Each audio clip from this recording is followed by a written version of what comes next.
투자의 시선 들어가 보겠습니다. 매일 다른 프로들의 증시 인사이트에서 승률 높이는 전략 알아가 보겠습니다. 오늘 목요일의 프로 썬투자 송범선 실장입니다. 실장님 안녕하세요. 안녕하세요. 네, 오늘 주제 보시죠. 엔비디아 급락에도 반도체주 대반등 가능한 포인트는? 네, 오늘 실망감이 짙습니다. 아무래도 어제 장 후반에 또 기대감으로 끌어올렸던 부분이 있었기 때문에 더욱더 그렇지 않은가라는 생각이 드는데요. 엔비디아 2분기 실적 발표가 있었습니다. 장 마감 이후의 발표, 여기에 시간의 거래, 엔비디아의 또 하락까지도 확인을 했는데요. 실적 발표 결과 좀 체크를 해보고요. 앞으로 반도체주 전반적인 방향성 어떻게 판단하실까요? 저는 실적 발표만 놓고 보면은 100점 만점에 99점이다 이렇게 판단을 해요. 근데 이거는 뭐냐면은 주식시장에서 보는 우려를 제외하고 주식시장에서 보는 시각 제외하고 산업적인 측면에서 봤을 때 100점 만점에 99점이다. 그만큼 실적이 잘 나왔습니다. 역대 최고 실적입니다. 사실 역대 최고를 계속해서 경신을 해 나가고 있기 때문에 다만 이제 주식시장에서 보는 그런 시각과 바로 이 실적 부분이 바로 괴리율이 굉장히 높아졌다. 이 점이 문제가 되는데요. 더 큰 성장감을 기대하는 사람들이 많죠. 그것 때문에 뭐 지금 시간의 거래에서도 굉장히 급락이 나오고 있습니다. 자, 그런 점들을 우리가 좀 볼 수 있겠고, 하지만 이제 저는 이렇게 봅니다. 이 불확실성, 이때까지 이제 증시가 오늘도 뭐 조정을 받지만 최근에 이제 이번 주와 저번 주 계속해서 조정받았던 이유가 이 엔비디아 실적 발표에 대한 불안감 요소 때문에 굉장히 조정받았다는 것이죠. 근데 이제 뚜껑을 열어봤고 실제로 실적이 잘 나왔습니다. 그런 점에 따라서 이제는 이제 불확실성 해소로 긍정적인 판단이라고 보고 있고, 반도체 거품론 등의 이런 고점 우려 같은 경우는요, 산업과 증시의 괴리율이 낮아지면서 어느 정도 해결될 것이다 판단합니다. 엔비디아 실적을 제가 뭐 100점 만점에 99점이라고 말씀드렸는데, 구체적으로 좀 말씀드리면은 2분기에 300억 달러를 찍었죠, 매출을. 자, 그렇기 때문에 300억 달러 찍은 것 이 역사적으로 처음입니다. 엔비디아 실적에서. 그렇기 때문에 지난해 같은 기간보다 122%나 늘었어요. 자, 그래서 순이익 같은 경우도 166억 달러로 바로 168% 늘었습니다. 이런 점들, 기존의 매출에 대한 이 시장에서 시각이 287억 달러였어요. 근데 이제 이것보다 훨씬 상회하는 300억 달러다 보니까 긍정적이고, 문제는 이제 다음 분기 가이던스가 중요한데 이것도 좋게 나옵니다. 엔비디아 3분기 매출 전망도 325억 달러로 제시를 하면서 굉장히 좀 시장 예상치보다 좀 상회되는 그런 거니까 이것도 굉장히 계속해서 자신감을 내 보이는 거죠. 젠슨 황이. 자, 그렇고 이 호퍼 수요, H100 이 수요도 계속해서 강하고 블랙웰에 대한 기대 엄청납니다. 자, 그렇기 때문에 사실 이제 블랙웰이 지연된다라는 말 때문에 우려감이 있었거든요. 자, 그런데 이번에 젠슨 황이 말하기를 블랙웰 상품이 파트너사와 이 고객사에 배송이 되고 있다. 배송이 되고 있고 이렇게 이번에 말했어요. 자, 그렇기 때문에 약간은 지연된 게 맞는 것 같은데 크게 문제는 없다라고 어쨌든 잘 되고 있다라고 말했고 4분기 블랙웰이 수십억 달러 매출을 기록할 것이다 이렇게 보고 있습니다. 그리고 데이터 센터도 계속해서 매출을 이끌고 있죠. 전반적인. 그래서 총에서 88%를 차지할 정도로 굉장히 잘 되고 있고 게임 쪽도 매출이 계속해서 올라가고 있습니다. 29억 달러로 시장 예상치보다 상회했고 주주 친화책으로 이제 자사주 매입이라던가 배당, 실시 이런 것들 잘 되고 있으니까 저는 전반적으로 주가에 대한 너무 큰 기대감 이것만 제외하면은 전반적으로 저는 좋다라고 평가를 하고 있습니다. 네, 주가에 대한 너무 큰 기대가 주가에 명확한 부담이 일단은 되고는 있는데요. 하지만 지난 2분기 실적에서 매출과 순이익 또 EPS 그리고 3분기 가이던스 모든 것들이 시장 예상을 뛰어넘는 수치가 발표가 됐다는 점에 대해서 긍정적인 평가를 해주셨는데요. 엔비디아 시간의 거래에서 7% 가까이 하락을 하면서 116달러 선 기록을 하는 모습입니다. 최근에 100달러 선에 대한 위협도 나왔습니다만 이 정도 조정 이후에 과연 엔비디아가 또 하반기에 대한 기대, 3분기에 대한 기대를 높이는 움직임을 또 역으로 시장이 어떤 분위기와 또 반전을 주면서 다시 뒤늦게 또 움직일 수 있을 것인가.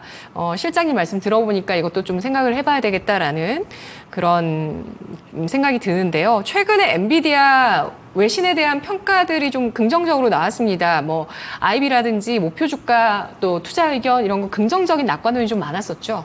네, 외신들은 전반적으로 좋게 평가를 하고 있습니다. 최근 들어서. 그래서 하나씩 좀 살펴보시면 시티은행 같은 경우는 엔비디아의 신고가를 계속해서 예상하고 있고요. 키뱅크도 엔비디아의 비중 확대 의견을 제시하고 있습니다. 자, 그리고 엔비디아의 파트너사인 이 슈퍼마이크로 같은 경우도 실제로 엔비디아로부터 물건을 받잖아요. 자, 그런데 이 블랙웰을 납품받고 있는데 블랙웰의 지연이 어느 정도 있다고 말을 했어요. 슈퍼마이크로. 그래서 하지만 지연은 있는데 이 정도는 충분히 있을 수 있는 일이다. 이 업계 관례상 뭐 그럴 수도 있는 거지. 뭐 이렇게 말을 했기 때문에 심각한 게 아니다라고 했기 때문에 절대 뭐 이게 심각한 거 아닙니다, 여러분들. 그리고 모건 스탠리 같은 경우도 블랙웰이 어느 정도 딜레이가 있는 건 맞지만 하지만 지연은 신경 쓸 필요가 전혀 없다라고 못을 박았어요. 그렇게 뭐 보고서를 작성을 했고요. 그래서 모건 스탠리 같은 경우 엔비디아의 H200도 워낙에 좀 잘 팔리고 있어 수익성 문제에서도 문제가 없고 또 여기에 더불어서 중국향의 H20 판매가 좀 괜찮습니다. 왜냐하면은 이 원래 H200 성능의 40% 다운그레이드 한 게 이제 H20인데 이걸 이제 정부에서는 H200을 좀 막았어요. 미국에서는. 왜냐하면 중국을 약간 견제하잖아요. 자, 근데 H200은 견제하기 때문에 안 되는데 성능을 좀 낮춘 거는 H20은 판매도 된다. 그래서 올해 5월부터 판매를 했거든요. 자, 여기에 따른 실적도 계속해서 좋게 나오고 전반적으로 여러 가지 AI 거품론을 잠재울 수 있는 이런 빅테크 기업들의 AI 데이터 센터 수요도 계속 증가하고 있고 국내에서도 마찬가지예요. 국내에서도 과거 대비 뭐 설비 투자라든가 뭐 캐펙스 등등 다들 좋아지고 있습니다. 영업이익률이라든가 펀더멘털이 국내나 국외나 다들 좋아지고 있기 때문에 저는 전반적으로 반도체 업황 긍정적으로 판단하고 있습니다. 네, 그렇다면 그 AI 모멘텀의 핵심이라고 볼 수 있는 AI 반도체의 투자 사이클, 투자 금액의 확대가 계속 이어질 수 있을 것인지 또 이 AI 관련한 산업의 성장률 앞으로도 계속 높게 유지가 될 수 있을지 전망 어떻게 나오고 있을까요? 실제로 굉장히 높게 잘 나오고 있습니다. 그래서 표를 좀 참고해서 말씀드리는데 보시면은 뭐 AI 매출에 대한 부분이에요. 지금 화면에 나오시는 부분이. 그래서 AI 매출 같은 경우가 계속해서 증가해서 2032년에는 현재인 2024년보다 8배나 매출이 성장할 것이다. 이렇게 내다보고 있습니다. 생성형 AI 매출. 전 세계적인 거죠. 자, 그렇게 보시면 되고, 현재 이 빅테크 기업들의 기술적 지출 중에, 빅테크 기업들이 지출을 많이 하잖아요, 투자를. 그 중에서 생성형 AI가 차지하는 비중이 현재는 3%예요. 근데 이제 이게 2032년에는 12%로 예상하면서 8년 만에 4배 성장할 것이다. 이거 R&D 투자금이죠. 이런 쪽이 그렇게 보시면 되고 결국 돈을 지금 뭐 AI 고점론이라고 해서 줄인다 이런 게 전혀 아니에요. 캐펙스 계속 늘어나고 있고 투자금이 점점 늘어나고 있다. 자, 그 다음 표를 보면은 AI 발전 모델이 발전이 좀 가팔라지고 있다는 건데 처음에는 문장 의미 정도만 파악하던 GPT-1이었어요. 챗 GPT 있죠. 자, 그러다가 2019년에는 장문과 대화가 가능한 GPT-2. 자, 그리고 2020년에는 자연스러운 대화가 가능해지는 GPT-3가 나왔죠. 그리고 지금은 GPT-4의 시대다. 이렇게 보시면 되고 곧 GPT-5도 나온다고 하는데 이런 점들 정말 좋다. 그러니까 예정 뭐 GPT 1, 2, 3, 4는 안 좋았다라고 하고 GPT-5는 괜찮다라고 했어요. 그 밝히기를.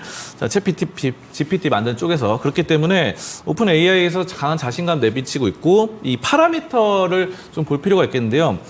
그 다음에 파라미터가 이제 뭐냐면은 AI가 학습 가능한 총량입니다. 그러니까 우리도 이제 두뇌가 이렇게 학습을 하잖아요. 그런 것들처럼 우리 두뇌 구조처럼 인공신경망에서 시냅스 역할을 파라미터가 하는데 이게 지금 계속해서 늘어나면서 2018년에 1억 1,700억 개, 그리고 2019년에 15억 개, 2020년에 1,750억 개로 증가하고 있고요. 다음 표를 보면은 AI 모델, 훈련 투입 비용이 있는데요. GPT-3에서는 432만 달러였는데 GPT-4에서는 7,835만 달러로 크게 증가를 했고요. 엄청나게 한 버전 업그레이드 됐는데 크게 증가했죠. 자, 그리고 구글에서 만든 게 이제 제미나이예요. 제일 위에 있는 거. 제미나이 같은 경우는 구글에서 대량으로 투자하면서 9,140만 달러로 엄청난 막대한 자금이 투입되고 있어서 AI 이 반도체 사업을 굉장히 전부 다 긍정적으로 판단하고 있습니다. 네, 투자 금액을 많이 넣었습니다. 엔비디아 실적 발표, 특히 2분기 실적 발표 이렇게 하반기에 나왔는데 상반기에는 AI 쪽에 대한 장밋빛 어떤 전망들, 기대감에 좀 더 주목을 했었다면 점차 이제 AI 쪽의 논란들은 끊이지 않고 있는 부분이 있는데 이건 AI 투자에 투자되는 자금 대비해서 수익성이 보잘것이 없다면 이 자금에 대한 부담이 있지 않겠냐, 이 투자에 대한 지속 가능성이 있겠느냐 이런 의견인데요. 어떻게 보실까요? 근데 이거는 돈을 많이 투입하는 건데 중요한 건 이런 건 예전에도 있었죠. 반도체 업황에서 뭐 치킨 게임이라고 하는데 그 중에서 치킨 게임에서 살아남은 게 삼성전자입니다. 결국은 이런 돈을 투입해서 서로 죽고 죽는 적자생존 게임에서 1등은 결국 살아남거든요. 그런 치킨 게임에서 승리하는 자가 모든 것을 거머쥘 것이다 이렇게 판단을 하고요. 지금 IT 경쟁에서 큰 돈을 투자를 멈추기가 어렵습니다, 사실. 그래서 1등 뭐 지금 우리가 생각하는 뭐 엔비디아라던가 또 우리나라로 치면 삼성전자, SK하이닉스 등등은 분명히 살아남을 1등 주들이거든요. 자, 그렇게 보시면 되고 이 순다르 피차이 구글 CEO가 이런 말을 했어요. 지금 과잉 투자를 하고 있는 건 맞는데 과소한 AI 투자보다는 과잉 투자가 낫다라고 하는 거죠. 자, 이런 거는 이제 과소 투자했을 때는 시장에서 뒤처지게 되는데 거기에 대한 리스크보다는 차라리 투자금을 굉장히 많이 넣어서 과잉 투자로 이 투자금을 손실 볼 수도 있어요. 일정 부분은. 하지만 그런 손실 보는 부분에 대한 리스크가 과소 투자로 뒤처지는 것보다 훨씬 더 좋다라는 거죠. 그렇기 때문에 무조건 선두그룹에서 뒤처져서는 안 된다라는 거고 이런 점을 봤을 때 우리가 알고 있는 반도체 1등주들 엔비디아, 삼성전자, SK하이닉스, 한미반도체 등등은 결국은 이 치킨 게임에서 살아남을 것이다. 저는 이렇게 판단을 하고 있습니다. 네, 승자 독식할 기업에 대해서 명단을 말씀을 해주셨는데요. 그렇다면 꼬리 질문으로 경기에 영향은 없을까요? 이 투자 사이클 경기에 영향 없겠습니까? 경기에도 어느 정도 반영이 되겠죠. 근데 이제 뭐 투자금이 너무 과도하다 그러면 다른 쪽으로 좀 안 갈 수도 있는 부분이고 하지만 결국 우리나라 산업은 반도체가 지금 수출 1위잖아요, 품목이. 그래서 이런 점들 AI 반도체를 지금 안 따라간다면 오히려 경기가 나중에 후퇴할 가능성이 높다고 판단합니다. 5년, 10년 뒤에. 그래서 지금은 차라리 투자를 좀 많이 해서 AI 반도체의 전 세계적인 흐름을 따라가면서 5년, 10년 뒤에 새로운 먹거리를 만들어 나가면서 수출을 극대화하는 게 결국 좋다. 우리나라는 반도체가 1위니까 수출이 그렇게 좀 판단하겠습니다. 네, 빅테크 쪽에서 경기가 좀 부담이 돼서 투자를 줄일 잠재력에 대해서는 없다고 보실까요? 그런 업체들도 있죠. 물론 종목들도 있고 그런 회사들도 있지만 결국 우리가 아는 구글이나 엔비디아 등등은 계속해서 투자를 늘려나가는 전망이고 결국은 그렇게 투자를 줄이는 업체들은 좀 약간 도태될 것이다.